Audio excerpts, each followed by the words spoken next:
The broadcast is now starting. All attendees are in listen-only mode.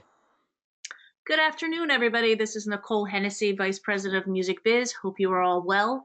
Welcome to the Common Ground webinar series. It's a series that's been going on now for about 7 years, one that we're very proud of. We've showcased some great companies over the years, had some great discussions, and really made some partnerships from the companies who presented and those who were in the audience and interested in what they had to say. So definitely a series that we're proud of, and we're happy to welcome back Synchtank today. Emma is a great supporter of our association as well as the rest of the Synchtank team. So Emma is here along with Erin Jacobson, the music industry lawyer, and they're going to be talking about the best practices for managing your catalog and assets. But before I turn it over to them, just a few quick association updates. Mark your calendars. We have some great events coming up, some face-to-face events. Nylon Connect 2020. It's our Global Business Development Summit, drawing folks from around the globe from over 20 different countries to New York on January 16th and 17th at the Dream Downtown. Great lineup of folks. Check it out. It's nylonconnect.com. We'll have keynote presentations by Cecilia Vist at Spotify, Scott Cohen at Warner, Troy Carter from Q&A, Sun Lee from YouTube, and Kevin Lyles from 300 Entertainment. So some great keynote conversations. There's a startup award that will be given, and some startup pitches, and some very high-level discussions on streaming, on label evolution, on tech, on startups, and on publishing. So please take a look at that. Get your registrations in. That event historically has sold out and been waiting list only. So if you haven't signed up for Nylon Connect 2020, please do so here shortly. We're also preparing for the annual Music Biz Conference, going back to Nashville again in 2020, May 11th through the 14th.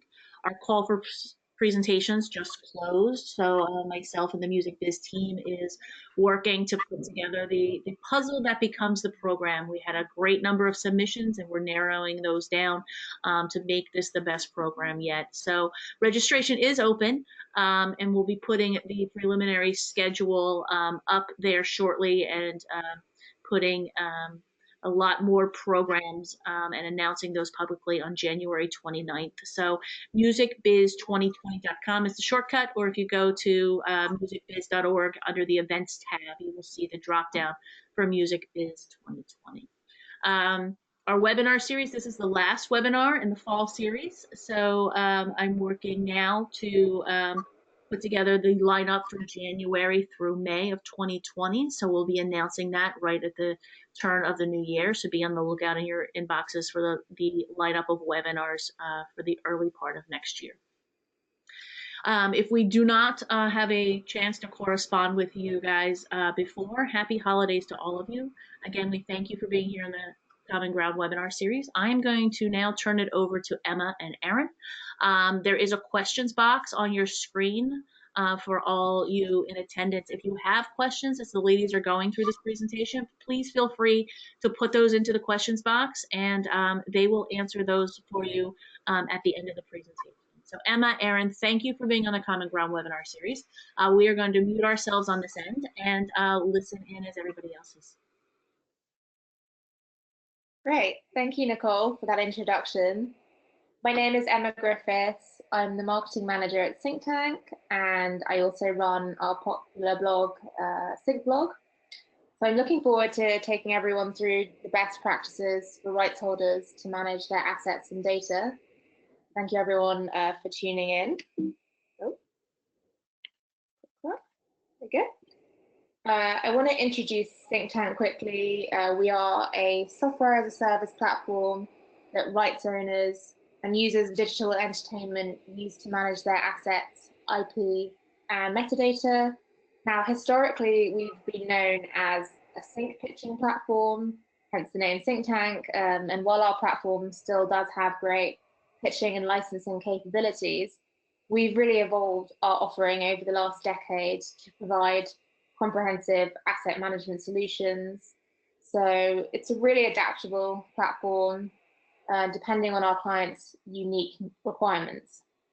So we work with rights holders, like labels, publishers, and movie studios, as well as people who use rights, like broadcasters. So we're really working to improve efficiencies between both sides. And to that end, we have some pretty exciting news. We recently acquired a royalty accounting platform from a well-known and large independent music publisher, and we're in the process of rolling that out at the moment. So watch this space. We're going to be making more announcements about that soon. And if you'd like to hear more, please do feel free to get in touch. There's a couple of links here. And this is our kind of general email address. But if you want to get in touch with me directly, then that's emma@synchtank.com. I'd love to hear from you. And yeah, now I'm really delighted to introduce our guest for the webinar, attorney Erin M. Jacobson. And Erin, I'm going to hand it over to you to introduce yourself and let people know what you do. Sure. Hi, everyone. Thanks, Emma.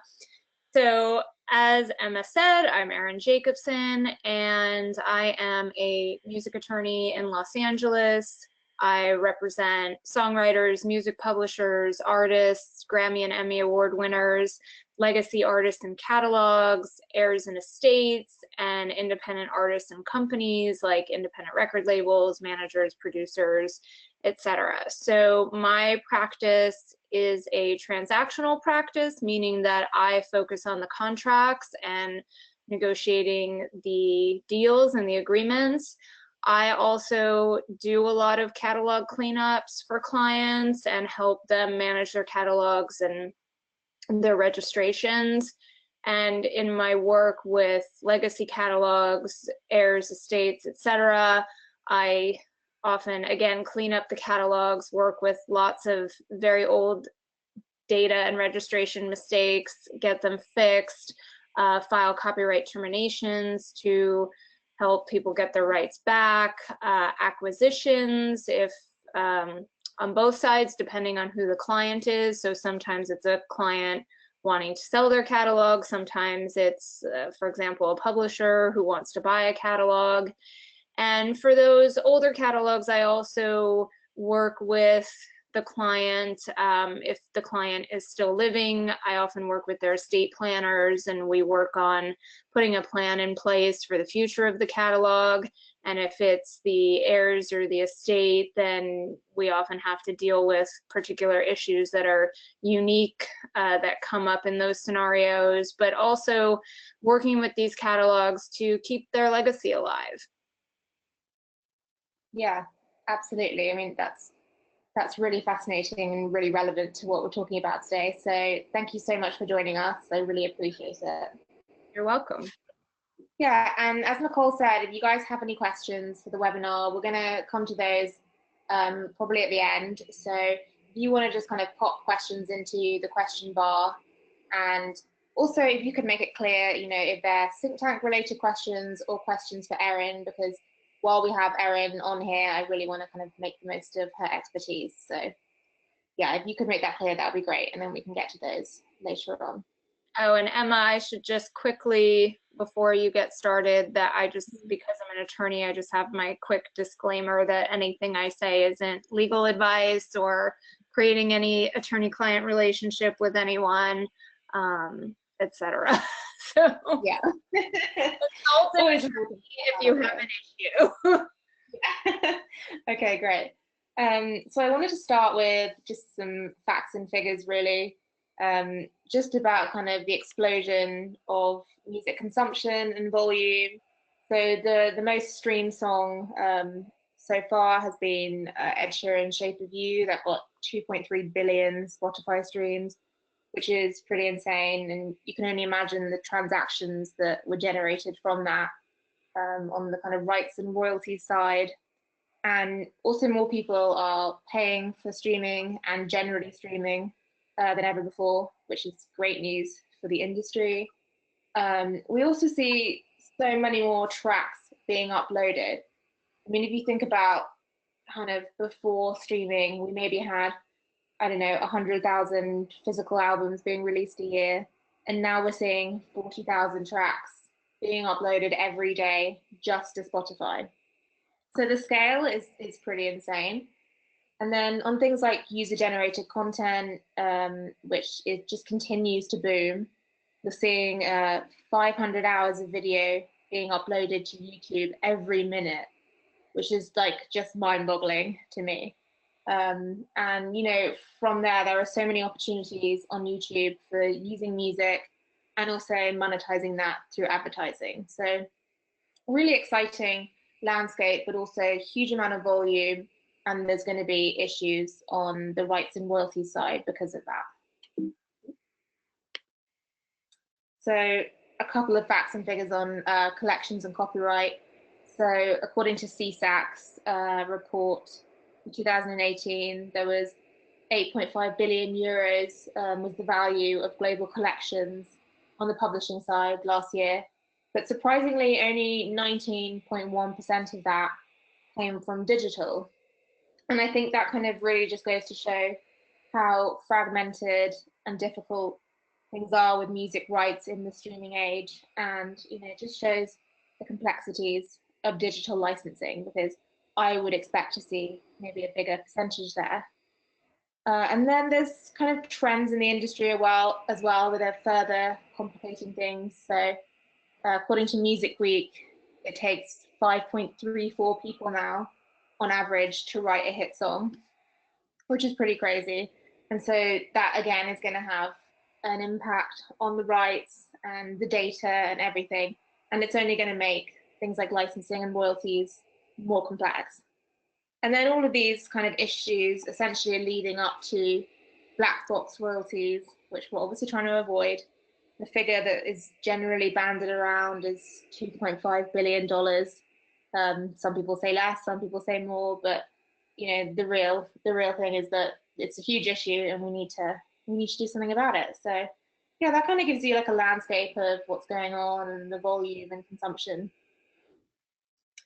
So you can also see that, you know, there's just so many platforms now across the world and apps, and music is just being consumed and monetized in ways that it just has never been before. And you're also seeing some of these, I mean, this is just a small collection of these platforms and apps, but you notice some of them from emerging territories as well, like Africa and India, where smartphone penetration is kind of just taking hold, and so they have access to 4G and they finally have access to legitimate ways of consuming music. And then of course there's Asian countries who are moving from this very physically dominated market towards music streaming as well. So yeah, I mean, it's a really exciting time, but again, lots of volume, lots of different uses across the globe. And so this is going to have an effect on music rights and data. So really, why should you care? I mean, I think it's pretty obvious from what we've seen so far that metadata is really the foundation of the modern digital music industry. It helps your songs get distributed and released. It makes your music discoverable. It allows you to see how your music is being used. And most importantly of all, it helps you get paid. So you don't want to leave money on the table, so you need to kind of pay attention to your data. So there's two main types of metadata, and really you can split it down a lot more granularly if you like. You know, you can go into subtypes and structural metadata, but essentially it kind of comes down to these two things, which is factual metadata, which is the objective stuff, and then there's descriptive metadata, which is the more subjective stuff that kind of describes the song, whereas the factual is kind of more about the rights and basically the facts. So there's a few considerations here. I mean, essentially, the accuracy of your data is going to depend on the accuracy of your documents and your agreements. And so it's so important to get all of these in place. And Erin, I would love to kind of get your opinions on, you know, one of the most common issues that you see in this area with things like inaccurate registrations and poor documentation, just and how important it is to get that all cemented. Yeah, that's a long list. Yeah. So with inaccurate registrations, as you said, one of the biggest problems is that people just are not getting paid. They're not getting paid the amounts they should be getting paid.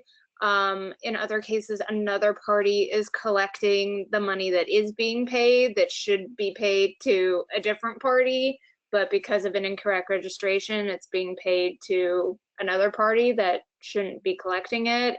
And in some cases, it's not being paid at all. And in some cases that I've seen, I mean, this has been estimated at millions of dollars for some very famous songs. And that's just on a registration front for example, a performance rights organization. But if there's a split dispute, and then we're talking about something more on the agreement side, if people cannot agree on splits or the agreements aren't signed off on, then the money can be held in suspense for quite a long time, and it can actually kill some projects. I've had people in split disputes that don't get resolved, and it just makes problems for everyone everywhere. And with the registration issue, it's pretty much just leaving money on the table. There are just so many instances of people not even knowing their registrations are incorrect. And when I go in and fix them, then it's like, you know, not a guarantee, but often I see immediately there's an increase in revenue coming in just from fixing those registrations. Yeah. And going back to the documentation for a second, poor documentation can prevent a creator from proving that they have writer credit on a particular composition, or from a rights owner showing that it owns or administers a work. So these problems lead to loss of credits, loss of control, and again, loss of income. And in the case of a sale, if it's a catalog acquisition situation, then a lot of these issues would also put a seller in breach of the sale agreement if it turned out later that they didn't have the rights that they were theoretically selling to someone. Yeah.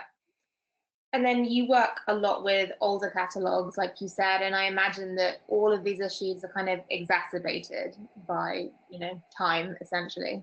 Yeah, because when you're dealing, especially with, well, in two reasons. One is if there is money being held by, let's say, a performance rights organization, they will only hold it for so long. So depending on how old these mistakes are, you might not ever be able to recover those funds.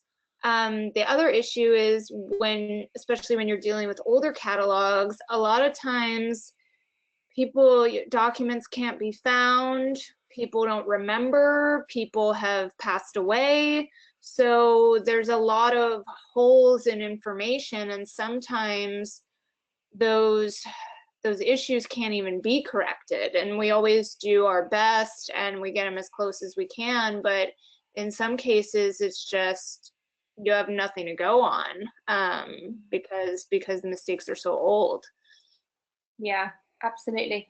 And then I think it's also worth considering different use cases, because there's, you know, songs that are released, commercial songs, but then you also have different use cases, so songs for production music or movie scores, and then they come with their own kind of set of challenges with things like work for hire and union fees, and that's going to create its whole other set of challenges. Yes, that agree. Yeah, you said it right there. I'd love to go back. Yeah, I'd love to go back also to that figure. I think it was 5.34 people it takes to write a hit song now, and I think we're only going to see that expanding. I mean, in some extreme places, especially in the hip hop and rap genre, you're seeing like 30 co-writers, and I'd love to know what you think about that from a legal perspective, and how you think things like the blurred lines case has set a bit of a dangerous precedence for the industry. Yeah, so first of all, honestly, I'm not really sure why it takes 30 people to write a song. But the trend, I mean, basically the trend seems to be giving a percentage to anyone who contributes anything. And also now, I think people better understand the value of owning a piece of publishing. And so people oftentimes, like producers do this a lot, who don't actually even contribute to the songwriting, but they will ask for a songwriting credit and a piece of the publishing. And in some cases, it's just to make up for the fact that, for example, producer fees are not really what they used to be, or they're not earning what they used to on the record royalties for their publishing percentage. But in a lot of cases, people just know that publishing is a lasting asset, and so they're trying to get in on it. But when you are working with, I mean, look, you can have a split dispute with two co-writers, but when you're dealing with songs with multiple co-writers, it makes it a lot more complicated because there's always somebody holding it up. And oftentimes it's that one person that has that 5% share, or like a 2% share, and they're the ones that end up holding it up. Or I've seen cases also where then another person gets brought in. So then they want to change everybody else's splits to accommodate this new person that's been brought in, and not everybody wants to change the splits that they've already agreed on. So it just makes it so much more complicated, and then it ends up holding things up because you have all these people. I mean, it's like, have you ever tried to get 10 people to coordinate on a lunch date? I mean, imagine that times 20. So it holds up releases, and then it holds up the money, because societies are not going to pay if they don't have clear direction of who they're supposed to pay and in what percentages. And from a licensing standpoint, again, if you have all these different administrators, one, it's going to be complicated for somebody to clear it because they have to go to so many different people for clearance. But also, like I said, oftentimes it's going to be that one person that has that little percent, and they're going to hold up that license, and it's going to ruin it for everybody. So that's my thoughts on the co-writing, with the multiple co-writing. As far as what you asked about blurred lines, I think people misinterpret the blurred lines case. I think a lot of that case was actually artists specifically stating that they wanted to write a song like another artist. And without getting into the specifics of the musicology reports as to what elements may or may not be infringing, I think part of the problem in this case also was that they were not able to show that there were other works that also used these elements to support the argument that it was a feel or a style. And but I think what the blurred lines case really did was create this fanfare that invigorated interest in filing copyright infringement lawsuits. And there's a fine line between creating a new work inspired by a previous work and actually infringing on that work. And there have been many instances of people being inspired by other people's work and having created new works without infringing.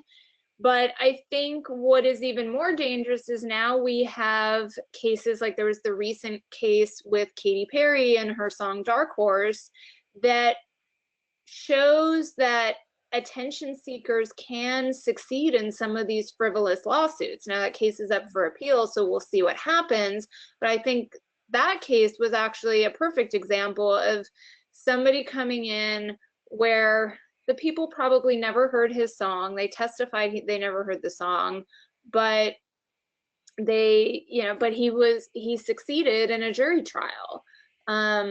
And I think people also forget that there is something in copyright called independent creation that the law does provide for, whereby two people that don't know each other, that's never heard each other's works, can create two things that are similar.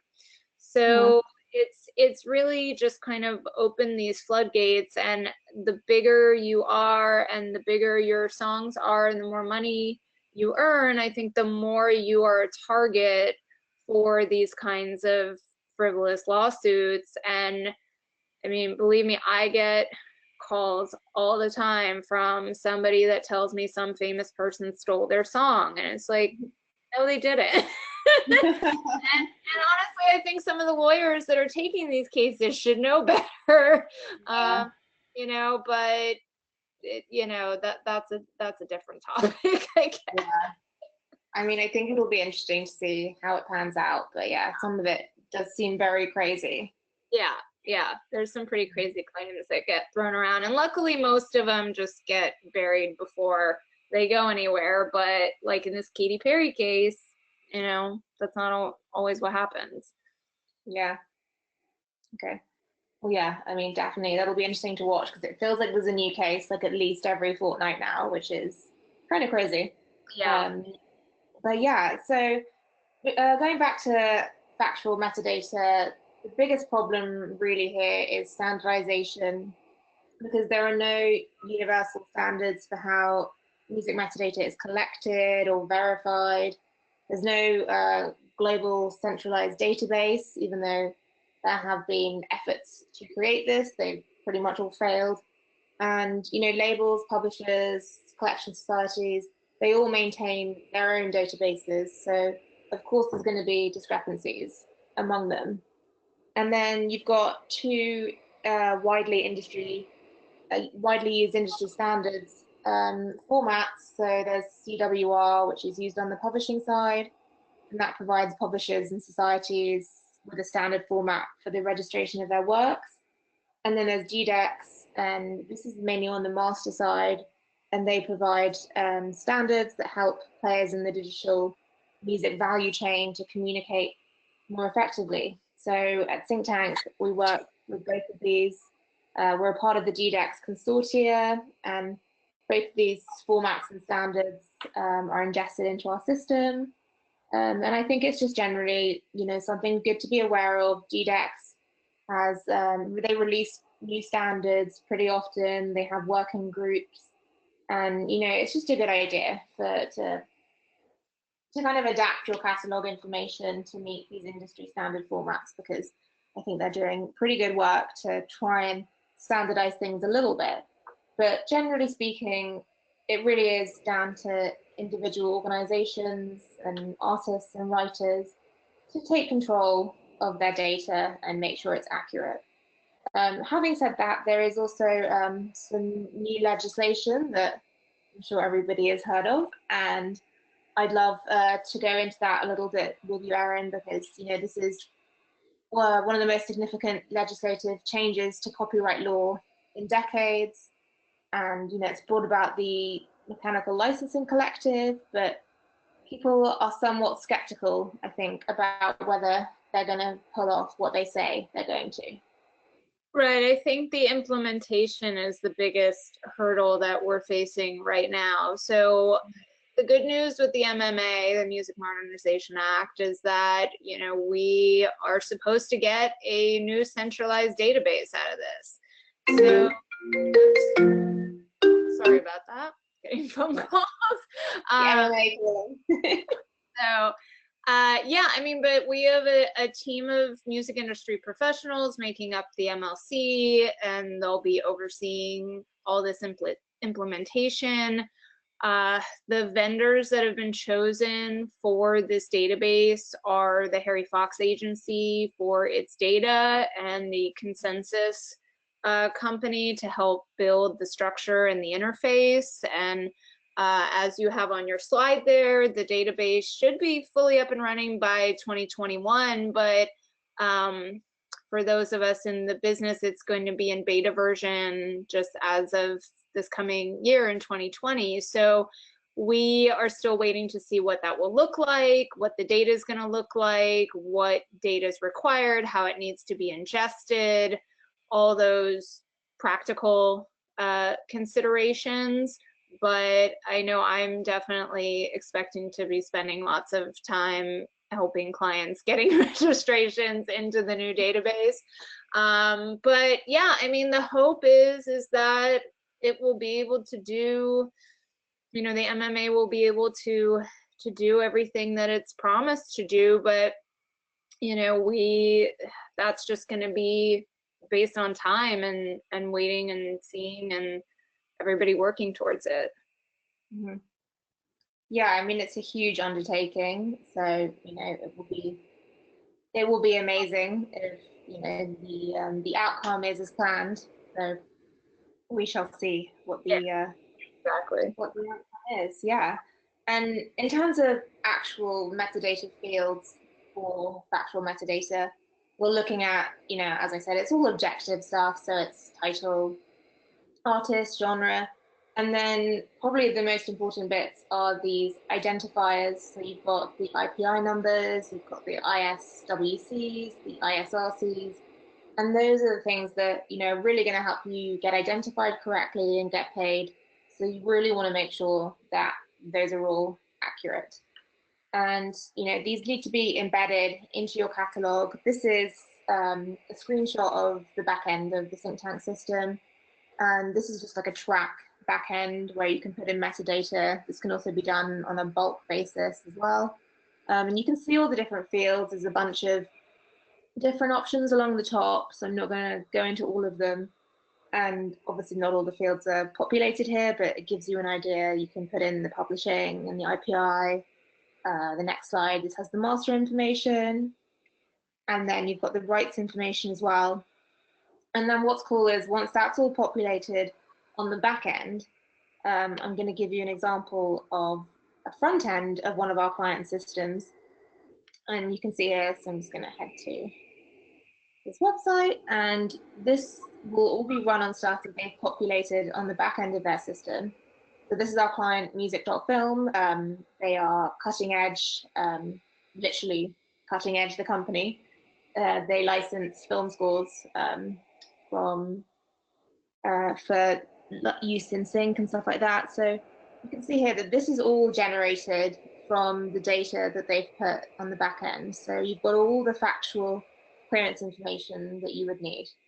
And this is kind of just how they want to have it presented, but it really depends on what your requirements are. And then going back to the metadata fields on the back end, those can be custom. Again, it really depends. Maybe you need to allow for 14 different co-writers, or you want some sort of obscure custom fields, and we can make that happen and present that how you like. So that kind of, yeah, it really depends on your particular use case. So tips for factual metadata. I mean, most of these are pretty obvious, but consistency is really important, especially if you're dealing with multiple rights holders. You want everybody to have the same information and the same data so that nobody holds anybody up, blocks the chain of clearance. And then obviously spelling mistakes, really important, like get your hyphens sorted out. Like Jay-Z is probably fine because he's Jay-Z, but you're probably not going to get the same treatment from the DSPs. So, clear all that stuff up. As I said before, using these industry standards is really important. Staying up to date with new metadata elements, and then quality. If you're submitting artwork, make sure it's high quality. Apple Music tends to dictate the standard for these things. And then if you want to put high quality audio files in your system, then that's great, but also include some lower quality versions alongside it, like MP3. Have a range, which is like what we support at Synchtank. So descriptive metadata, so this is kind of the other side of the coin. This is what makes your music more discoverable, and this is what's used for recommendation algorithms on streaming services. It makes your music searchable, helps you do things like respond to sync briefs really quickly. Now, obviously, this is subjective stuff, so there's no substitute for the human ear, but there are certain tools out there that can help to supplement your descriptive metadata. So at Synchtank, we use tagging algorithms. And when tracks go into the system, they are automatically tagged with semantic and descriptive data. So this is stuff like BPM, tempo, key, mode, mood, genre, instruments, vocals. And this is really useful. I mean, as I said, there's no substitute for the human ear. But these algorithms are getting increasingly intelligent. So you can just imagine that we have clients that have hundreds of thousands, if not millions of assets. And if you want to drill that down through a search, that's going to be really effective, having these automated tags. So yeah, as I say here, descriptive metadata is really essential for searches. If you're doing a lot of sync briefs, you want to be able to respond really quickly, and that, there's the factual metadata that, helps you realize what you can clear, but then it has to also fit the brief. So the descriptive stuff is really important. And then if you have a great search on your website, for example, like Synchtank clients do, then buyers like music supervisors can come and really narrow down your catalog really quickly through your search. So that's really powerful. We also support lyrics, and you can search by lyrics, so that's also really useful. And we have a similarity engine, so you can find a track and then you'll be presented with tracks that are sonically similar. So that's also really useful. So I just wanted to give a quick example of one of our clients' searches. So this is Position Music, one of our clients. I put in the search term Christmas earlier, and it's come up with 108 tracks. So I want to, if I'm a music supervisor and I want to clear something for a TV show, I want to, make this as simple as possible. So I'm going to start with narrowing down via one stop to make that really easy to clear. And then I might go to, let's say, moods. So it's Christmas, so I'm going to go for cheerful. That's narrowed it down to 11 tracks. And then from there, I can do, there's the lyrics I was talking about, a bunch of other fields I can narrow it down by, duration, BPM. And this is going to be based on those automatic algorithms that I mentioned, but also some of the manual data that Position put onto their backend. So I'm going to do vocals and choose female vocals. So it's left me with 2 tracks that I can use between. So if I take a look at this one, it says that there's one more version, and that's the instrumental. So that's useful, especially for sync, so keep in mind. And then from here, I can, depending on the permissions that Position Music have given me, I can add it to playlists, I can download it. And then if I want to license it, I just hit license, and I get this nice message from their director of creative licensing, and I can give them more details about the project.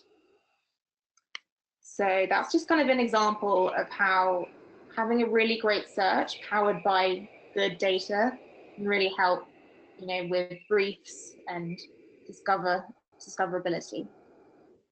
And then going back to the music.film example, here you can see some of that descriptive metadata here as well. And this is kind of showing that similar tracks engine I was talking about. So this is a song from the Drive soundtrack. Maybe that's expensive, or maybe it's just not exactly what you were going for, but you want to see or hear even tracks that are similar. So this is going to present you with that. So that's really cool. Okay, so metadata for sync. So I don't want to spend a huge amount of time on this because this is pretty much our entire blog. If you want to go and check out syncblog.com, there are so many best practice articles on pitching for sync, data for sync. This is one of them. This is, if you want to check out the Guild of Supervisors suggested metadata standards, I really recommend that because that gives you some great tips of what those music supervisors are looking for. And I can't remember if I mentioned earlier, but Erin is also a regular contributor to the blog, and she's written a great piece on sync here that you can check out. And yeah, generally, I'm sure that most people attending this webinar know that music supervisors, they want easy, clear, or one-stop tracks. So it's really important to get all the parties on board, on the same page, with the same data. Otherwise, you're going to lose business, basically. And yeah, and then again, these one-stop tracks, they're great for these micro-licensing, production music type uses. So some things to kind of keep in mind there. Erin, I don't know if there's anything else you want to add with regards to sync there. Yeah, I mean, I think, like you said, the one-stops are great, but the one-stops aren't always possible, just depending who the rights owners are. So when it's not a one-stop, just, try and make it easy for people. Know who your co-rights owner is. There's so many instances. I literally just had an issue last week where I needed to clear a song for a client, and the publisher quoted me what they could get me per side, but then admitted that they didn't even know who the master owner was. So not only, do I have to go track that person down, but, the publisher is like quoting on behalf of a party that they don't even know. So, I mean, so don't do that. I don't know if you want to go back to kind of the, like the metadata mistakes, about what you were talking about with names and things like that. It happens a lot. I mean, there's situations where writers, like two writers have the same name, and it gets registered on the wrong person, and then it's, and those are even more difficult to catch because the person's name is the same. So, then that is an example of showing why IPI numbers are so incredibly important, and why I'm such a stickler with making sure they're included and that they're correct. And in those cases, I have to jump in and get it corrected. But yeah, these things happen all the time, and sometimes they're easy to miss, especially with when you're dealing with someone that has a really large catalog, because it's just how do you keep track of millions of songs or hundreds of thousands of songs at one time? But it's, if it's not attended to, it can create really big problems, as we've been discussing. Mm-hmm. And also, you kind of think that these are happening on a low level, but actually these issues are happening on a really high level across the industry all the time. Yes, correct. Yeah, and it's, really, really big songs that you would not, and big artists that you would not think would have any issues, and they do. And even some of us in the industry are surprised when we find them out. We're going, how did nobody catch this? Yeah, there's always surprises, for sure. Yeah. And I guess, all of what we've been talking about has been leading up to really this importance of having a solid infrastructure in place for your catalog and your assets. So, we're biased, we want to promote the Synchtank system, but it can really be any kind of central database where you can have control of your assets and data, preferably something that's cloud-based, so that you can have a lot of storage and it's secure. But yeah, I mean, these are some of the benefits of the Synchtank system, specifically when it comes to asset management and that infrastructure. You have this improved efficiency because everybody can access the catalog from one location, all of its data. You don't need to be working with multiple fragmented systems and applications, so that'll save you time. Yeah, we have the cloud storage and the high level of security. We have bulk file transfer and data management. We support lots of different formats, lots of other cool stuff. Linking masters to compositions is so important. And then really you have the ability to import assets from wherever you need to, pretty much, and the ability to plug into any data suppliers that you have. So really flexible, and just so much easier to have everything in the same place, pretty much. And really, as soon as you get your data organized, you're going to be seeing, the outcome is going to be that your royalty payments hopefully are going to be faster, and the value of your catalog is going to increase. So yeah, really any investment that you make in this kind of infrastructure, should be paying off pretty quickly. So definitely something that we would recommend. This is just a screenshot of our system that we built for Warner Music. And again, this just kind of shows that none of the systems that I've shown you guys so far have looked the same. Everything is so custom, and we can really work it to your requirements. So that's just another example. Okay, so we've spoken about these issues, and it's all very well talking about them in practice and starting from the beginning, but there's going to be issues and you're going to need to clean them up. So Erin, I would love to just get some idea from you of some of the most common issues that you see and some of the conflicts that arise from unclean data. Yeah, so conflicts that arise from dirty data, as I'll call it, is, I discussed before, it's problems with payment not going to the right person, payment being held, funds not being collected, and a lot of times that's, the information just isn't there, the information is wrong, and that we spoke about a couple minutes ago. I mentioned I've seen cases where two writers with the same name are registered incorrectly, and there's just all kinds of permutations. It also happens a lot when catalogs are being changed over from one company to another. So then you end up with conflicting claims with the PROs and the societies, so then they hold up the payment until the conflict's resolved. But then it also puts a burden on any future licensing opportunities, because if the registrations aren't correct and people are relying on those, or if the chain of title or agreements aren't in place and rights owners can't show that they're in control of the share they want to license, then a supervisor is not going to want to license that track because they don't want the potential liability. Mm-hmm. And we spoke a little bit briefly just in the acquisition market, it can prevent a buyer from actually getting what they thought they purchased. So, and I've seen this happen before. Sometimes it also happens in situations where a buyer did not want to spend the time or money to do all the due diligence that's required.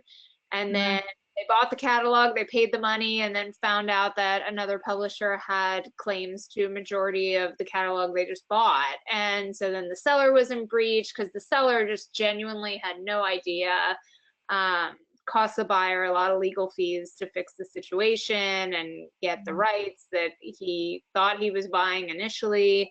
So it's just across the board, from ownership to control to getting paid to making business decisions to licensing to creating opportunities for the catalog. It just blocks everything. Mm-hmm. Yeah. Totally. And, obviously this is something that you deal with regularly. People come to you trying to fix these issues. And there are also a number of ways that we can help with our software. We can integrate with multiple data providers and rights databases to find that missing ownership information, whether it's on the master side or the composition side. And we can also integrate with audio recognition databases to identify unknown tracks and provide data there as well. But also, as I said, this is something that you deal with as well, Erin, that can help people in their time of some data need. Exactly. If I look at somebody's registrations, I can tell immediately where there are issues or where there are questions that need to be raised or answered, what doesn't look right. So yeah, it's it's one of those things that when you've seen enough of the problems, you know what you're looking for. Exactly. That's exactly how we feel on the issue. And you mentioned acquisition just now, and Erin has actually written a couple of articles about this for Sync so I've linked these here. This last one is from another writer, but also really valuable. Yeah, I mean, the acquisition space is booming, and I'm sure a lot of companies are looking to be acquired, and that would be a great prospect for them. But data is really important. You have to have clean data, otherwise you're gonna come into those problems that one person that you described just now has come into. So yeah, I mean, is there any other advice that you would give to companies that might be looking to get acquired? What's happening in this due diligence process that these buyers are doing, and what can catalog owners do to really help themselves? Right. Well, to help themselves is, like it says right there on your slide, keep it clean or clean it up. Because the thing is that a buyer's not going to want to buy a messy catalog unless they know it's so great and it's going to earn so much money that they're willing to take the time and the effort and the risk on it to clean it up. But otherwise, people don't want to buy a messy catalog because they want to buy something that's ready to go so they can start recouping their investment. And I mean, what buyers look for depends on the buyer, but I would say the majority of buyers want songs that will make them money. And some buyers care more about what those songs actually are, but than others. And I think a lot of that depends on whether the buyer is an investment fund or an actual music publisher. But depending on who you're working with. So as far as what's happening in due diligence, there's really two aspects. So there's the legal aspect and there's the financial aspect. And even though they're separate, they really go together in a lot of ways. So the legal due diligence is an examination of the registration data, the chain of title, which includes the copyright registrations, past contracts, royalty obligations, restrictions in the contracts with the songwriters or other contracts, like sub-publishing deals, things like that, and also potential pitfalls that could arise, like whether there are any pending terminations. So this phase and this research will uncover whether the seller actually owns the rights that they're selling, whether the rights in the territories that they claim, they actually have the rights in the territories that they're claiming to have those rights in around the world, whether there's restrictions in those contracts, like where or how the music can be used, whether there needs to be approvals. And I just can't recommend doing this process enough, because I just, like we've talked about previously, I think the buyer's just asking for trouble if they don't do it, because even some catalogs that initially can look clean can have underlying problems, and not everyone really knows how to dig deep into this information and know if there are issues with it. And honestly, I think a lot of attorneys don't even pay attention to registrations on a day-to-day basis, but I'm always factoring them into my analysis, so I'm staying up on what they look like and whether there are issues. On the financial side, so that's going to be about whether the catalog has actually earned what the seller said it earned, whether the seller's met all of the payment obligations to the writers or other third parties, whether there are and they'll project earnings into the future, factor in any expected depreciation, things like that. So, because again, you could have a clean chain of title, but then find out that, oh, it's not really earning what we thought it was, or oh, that company actually owes all this money to the writers, and now the buyer is then going to have to take on that liability, which obviously affects the financial investment that they're making. So as far as red flags, it's, again, like we've been talking about for this whole webinar, problems with registration data, whether those are fixable,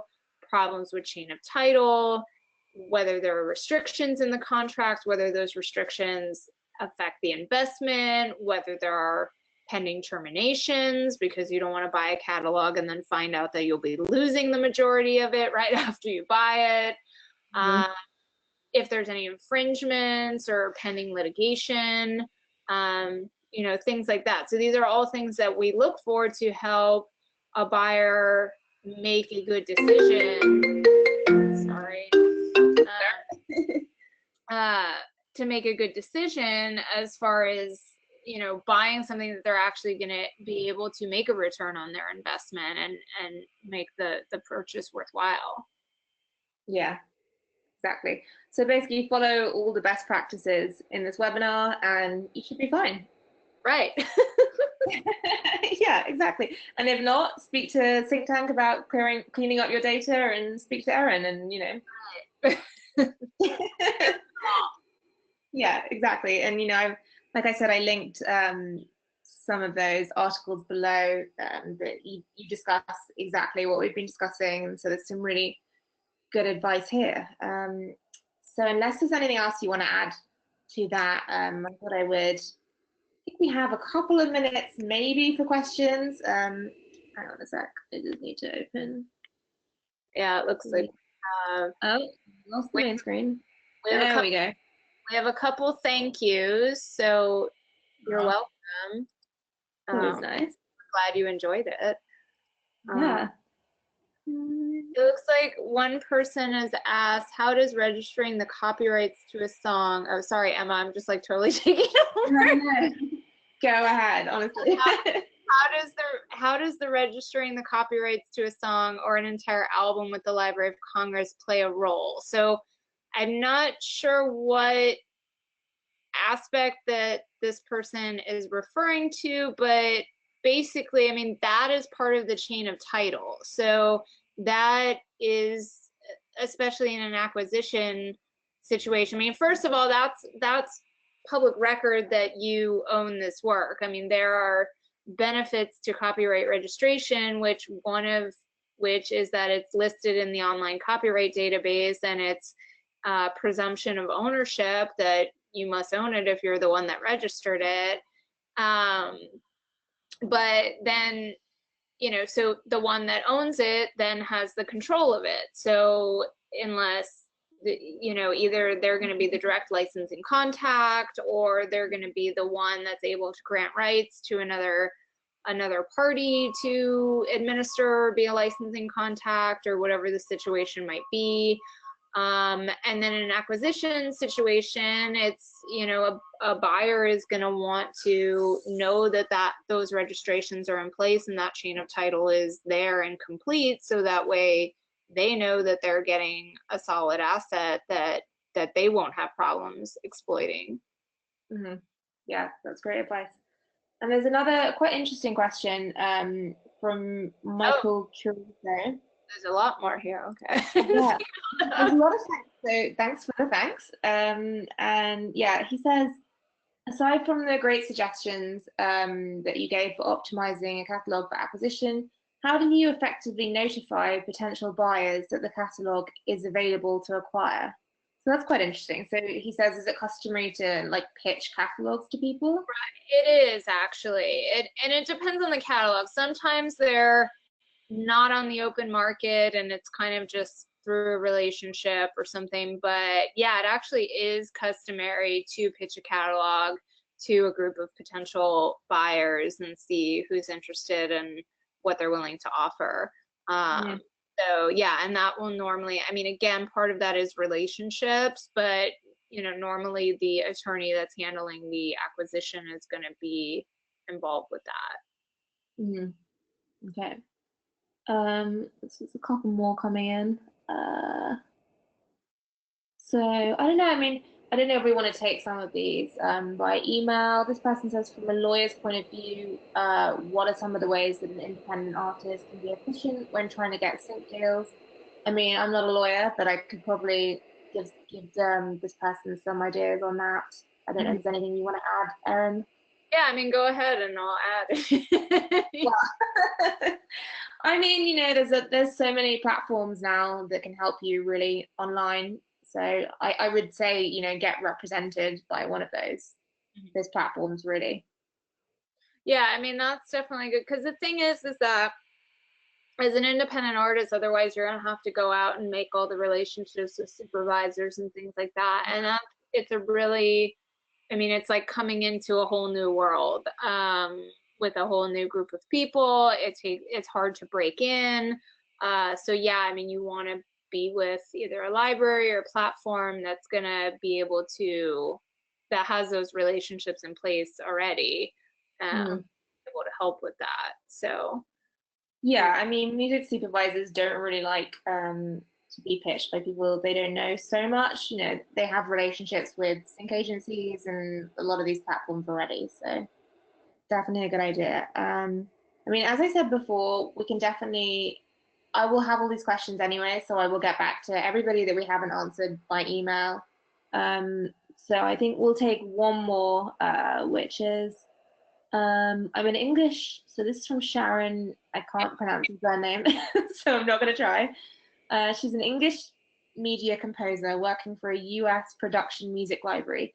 Should she register her works with the US Copyright Office, even though the library claim my works as works for hire according to my composer contract? yeah, so that's an issue, because if the library is claiming as work for hire, then from the copyright law perspective, then they are technically the owner and author of those works. So they would be the ones registering those works for copyright. So what I would actually suggest to Sharon is that she have a US lawyer look over this agreement for her, so that she understands all the implications here. And I'm not saying that, I mean, I don't know Sharon, so I don't know whether she did that or not, but yeah, I mean, when you sign stuff away as work for hire, you're signing away all the ownership. So yeah, exactly. Well, that's great. So like I said, I'm just gonna go back to the slideshow. So yeah, so this slide has all of our contact details. So please do go ahead, get in touch with either of us. I'd love to set up a demo or a chat about Synchtank and our royalty accounting platform if anyone is interested in hearing more about that. Erin has a contact page on her website, so please feel free to, I'm just talking on your behalf now, but feel free to email reach out. I also have a newsletter as well, so if you want to sign up for that. But yeah, just if you go to themusicindustrylawyer.com/contact, you can contact me there. Okay, perfect. And like I said, anything that we didn't answer or anything that you still want to know, just drop me an email, emma@synchtank.com. I'll get back to you. It sounds like you are busy, so I'm gonna. Yeah, I don't know. I don't know how to turn off the ringer on the computer, so I'm sorry that that's off. No, I know. That's a tricky one. Well, yeah, I mean, thank you so much for your time, Erin. That's been great. Thank you to everybody who's attended. As I said, you'll be getting the slides and the PowerPoint and everything, and the recording in an email. So yeah, so you can catch up with everything again then. And thank you so much. I hope everybody enjoyed it and that everybody has a great time over the holidays, which are coming soon.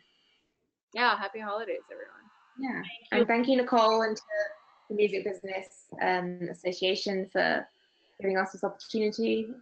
We always have great webinars with you guys, so yeah. Well, thank you so much, Emma, for your kind words. Thank you both, Emma and Erin, for doing this presentation today. You know, really great information. I can see from the questions coming in that you guys still have to answer that. You know, there was a lot of interest from those folks that were on today. So thank you so much for your presentation. To all of you, happy holidays, and we'll see you back in the Common Ground webinar series in 2020. Take care. Yeah. Thank you, guys. Thank you.